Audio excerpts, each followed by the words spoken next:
Hey guys, what's going on? Shreddy Roosevelt here, and I'm sure at first glance you can tell this is a little bit different than the normal videos that I've been doing, and there's a reason for that. I've been trying to do a mode video for some time, and I keep kind of running into these gumption traps where I just feel like I can't explain it in a cohesive enough manner for people to see the big picture. So, kind of what you're looking at now is in my head what I've come up with for the easiest way to explain it. So I've got the little guitar pick pointer here.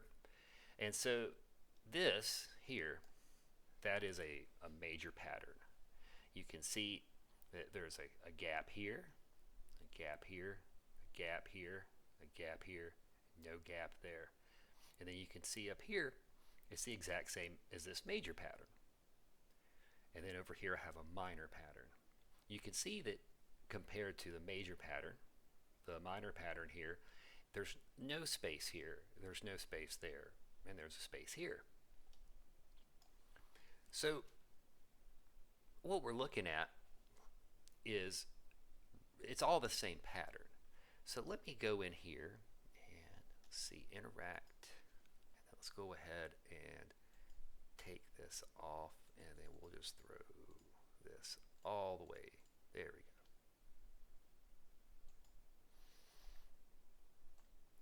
go. Oops. So as you can see now, this pattern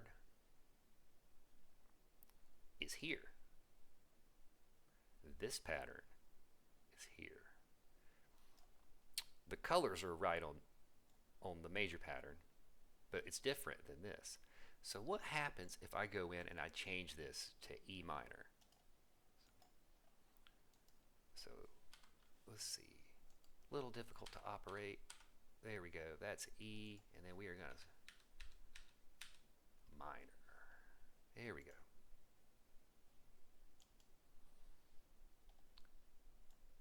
Oops, probably end up doing that every time. So now you can see the colors are correct. And what it is the colors are represented by these color maps. So this, for instance, the fifth is always red. The root's always green. And you can go in here and you can change it. So what I'm going to do now is I'm going to set it up, and I'm going to slowly kind of go through all the patterns. And since we've been working in G major, I'll start with G major. And so what I'm going to do is I'm going to take the same pattern, the exact same pattern, that is G, A, B, C, D, E, F sharp, G. But instead of playing, say, from G to G, we are going to now play from A to A. So let's go ahead and look at just the basic major pattern first. So we go down here, put it back in G, put it back in major, turn on truncate octave,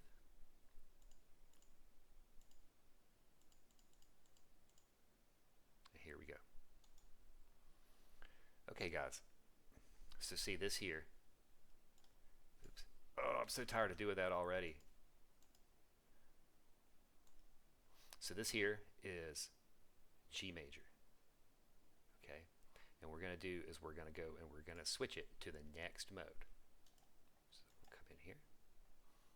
I'm going to go to A, and then we are going to go to Dorian, and then I'm going to change the max frets to 5 and 8. Okay, there we go.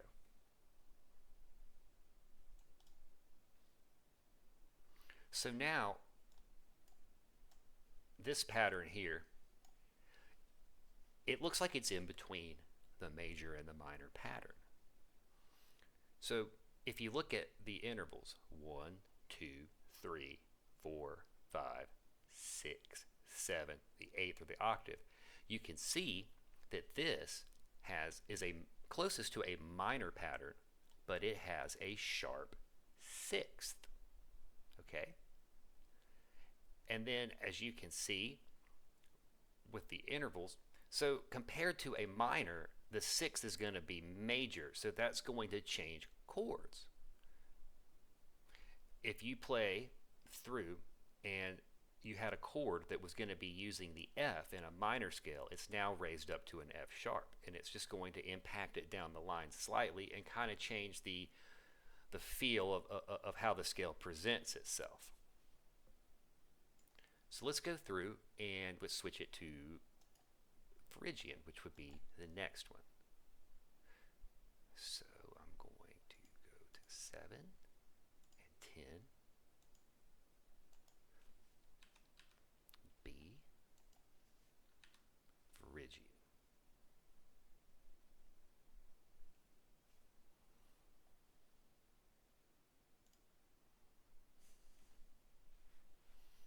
Okay.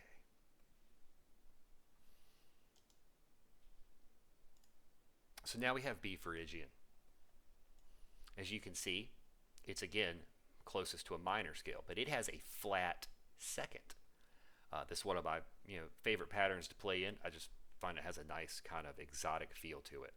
But all it is a minor with a flat second. And so when you start playing on the third degree of the scale here, so starting here on this pattern and then playing from there to there, it starts to look like this. Okay, let's go over to the next pattern.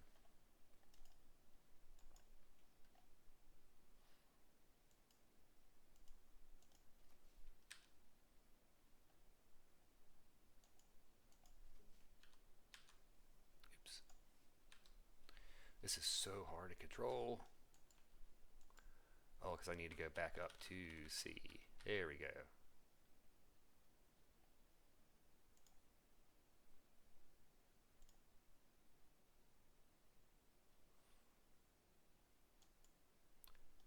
Okay, now we are going to be looking at C Lydian.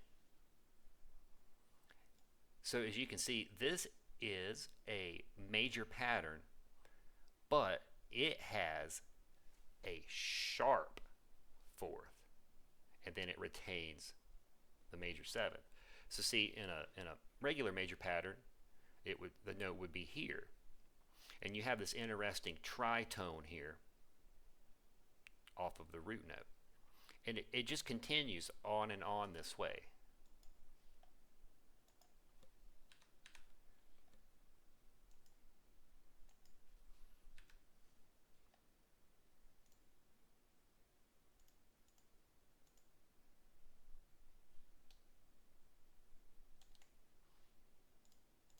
So now we have D Mixolydian.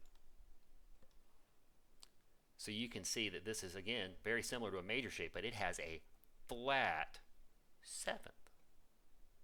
Okay, so what comes next?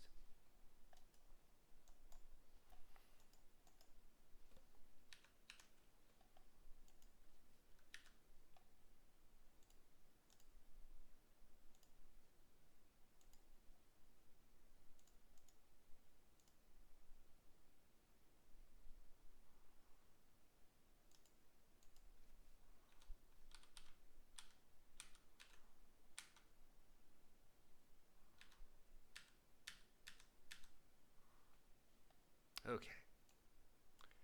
So it's a little cumbersome trying to control it like this. Okay, so now what we're going to be looking at is the actual minor pattern. Because E is the relative minor of G, you just get a minor pattern. So here is the only thing that is going to be left.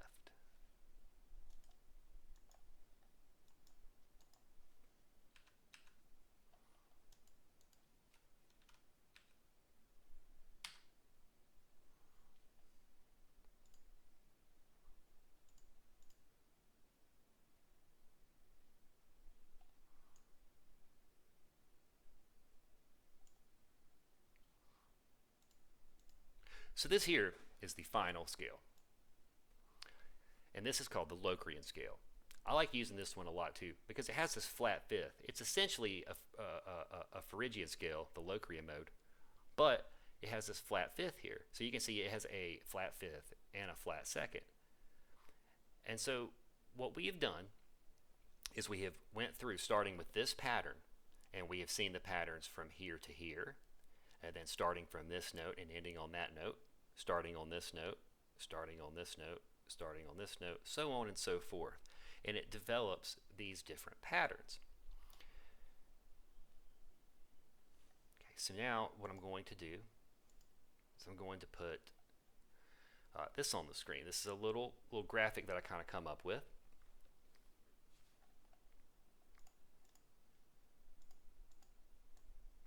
And it's just, you know, how the musical modes work. It goes through the core ideas, and it just kind of lists out how they go. So if you want to take a chance to kind of write this down, just go ahead and pause your video here on this screen and just go ahead and write it down. And so just for this video, you don't have to understand the entire thing right here, right now. But what I advise you to do is just take your major scale and then just start. You have the notes, have them written out in front of you: G, A, B, C, D, E, F sharp, G. And then do, you know, A, B, C, D, E, F sharp, G, A. And then B, C, D, E, F, A, G, F sharp, B, you know. Go through these lists and then just start drawing these patterns out, and you're going to see that it's the exact same thing that I've put on the screen, and you're going to really start being able to put a visual connection to the pattern that your fingers play and what happens sonically. And this will repeat for every note. So if you start on G sharp or A sharp or B, yeah, it's all going to fall the exact same way. So thank you guys so much. This will be part 1. Hopefully part 2 is going to come here pretty quick, and I'm going to try to think of some really great examples to play through and start kind of showing how these push and pull. You know, for instance, say E minor is the relative of G major. So if you're playing in E minor, but then you go into like a Locrian shape, okay? So then you would be playing F and A sharp. So it would be, you know, E, F, G, A, like A sharp, yada, yada, yada. I'm not so great at the enharmonic names, but the pattern flattens down.